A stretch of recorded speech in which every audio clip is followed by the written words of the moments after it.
Dans le cadre du projet PU & Agri intitulé Sylviculture de précision en Nouvelle-Aquitaine, les partenaires ont souhaité travailler sur la cartographie des dépérissements de châtaigniers par télédétection. Le châtaignier fait partie des essences présentant le plus fort taux d'arbres morts comptabilisés par les inventaires annuels de l'IGN. Les enjeux pour les opérateurs de terrain sont de pouvoir identifier ces peuplements dépérissants, mais aussi d'appréhender leur niveau d'atteinte. Cette action du projet SPNA a pour objet de proposer une méthode de cartographie du dépérissement des châtaigniers par télédétection satellitaire. Cette méthode doit être suffisamment performante et généralisable pour être appliquée dans les différentes zones concernées par ce phénomène. Pour faciliter une mise à jour régulière, elle ne doit pas être dépendante de nouvelles acquisitions de références terrain trop coûteuses. L'étude repose sur l'utilisation d'images satellitaires Sentinelle-2. Celles-ci sont acquises dans le cadre du programme européen Copernicus depuis 2015. La spécificité de ces images réside dans 3 points majeurs. Alors le premier, c'est la haute répétitivité temporelle, puisqu'on peut bénéficier d'une image potentiellement tous les 5 jours. Le deuxième point, c'est la résolution spatiale. Alors les images que l'on va utiliser pour le suivi de la végétation sont à une résolution de 10 mètres ou 20 mètres. Enfin, le troisième point, c'est la richesse spectrale de ces produits. On dispose de 10 bandes spectrales dans les domaines du visible, du proche et du moyen infrarouge. Par combinaison de ces bandes spectrales, on peut calculer un grand nombre d'indices, dits indices de végétation.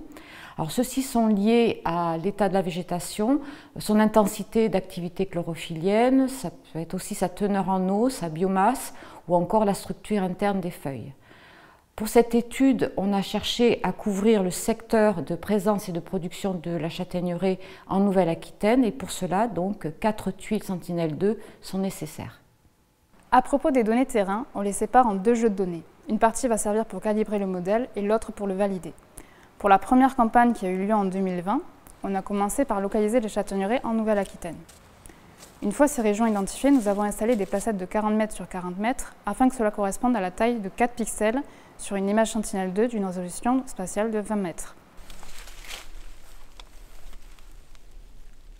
Ensuite, pour chaque placette, des agents de terrain ont évalué l'état sanitaire de plusieurs tiges selon le protocole dépéris. La méthode dépéris est une évaluation rapide qui permet d'estimer l'état des houppiers en estimant les branches mortes et le manque de ramification des arbres, grâce à une notation simplifiée.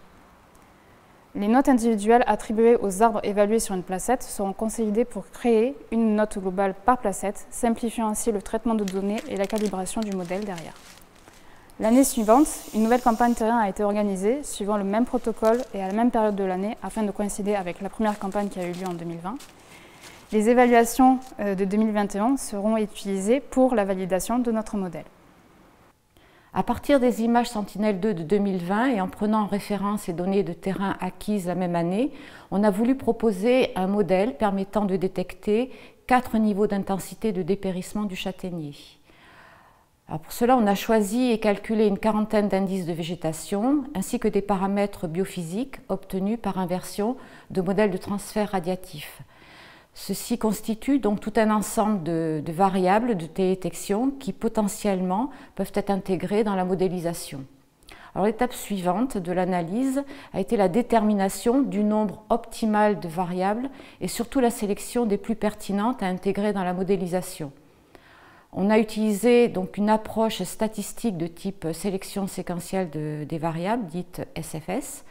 On a pu ainsi observer que 10 variables sont suffisantes pour obtenir la précision maximale et identifier les 10 variables les plus pertinentes. On a réalisé une évaluation statistique des différentes combinaisons possibles des 1 à 10 variables par une modélisation de type polytomique ordonnée, de type logistique. Les 9 meilleurs modèles prédictifs, selon plusieurs critères statistiques de qualité, ont été retenus et considérés comme complémentaires. Pour les 9 modèles, on calcule les plans de probabilité d'appartenance à chacune des 4 classes d'intensité de dépérissement. Ceux-ci sont ensuite moyennés et le résultat final cartographique est obtenu en affectant à chaque pixel la classe de dépérissement qui présente la probabilité moyenne la plus élevée. À partir des résultats cartographiques, l'opérateur peut choisir d'analyser de manière complémentaire la cartographie finale des classes de dépérissement avec les plans de probabilité. Il peut repérer par exemple des situations avec un haut niveau de probabilité d'appartenance au peuplement soit sain, ou aux peuplements morts ou moribonds. Le gestionnaire dispose maintenant d'une cartographie qui lui permet de cibler des zones pour lesquelles il souhaite faire un diagnostic complémentaire. Ainsi, il pourra peut-être aller plus facilement sur des zones où le dépérissement est certain, ou alors, au contraire, cibler plutôt les zones d'incertitude pour lesquelles la partie terrain sera la plus importante. Donc, il s'avère que durant la fin du projet SPNA, d'autres régions ont manifesté leur intérêt pour l'utilisation de notre modèle. Pour rendre opérationnelle la complexité des traitements des données de télédétection pour réaliser nos cartes de dépérissement, actuellement, l'école d'ingénieurs de Purpan et le CNPF collaborent sur un nouveau projet qui est nommé SPNA DIF, pour la mise en œuvre justement d'une chaîne de traitement semi-automatique. Cet outil informatique sera mis à disposition aux personnes souhaitant analyser des parcelles de châtaigneraies à l'aide des images Sentinel-2 que l'utilisateur lui-même pourra renseigner dans l'outil.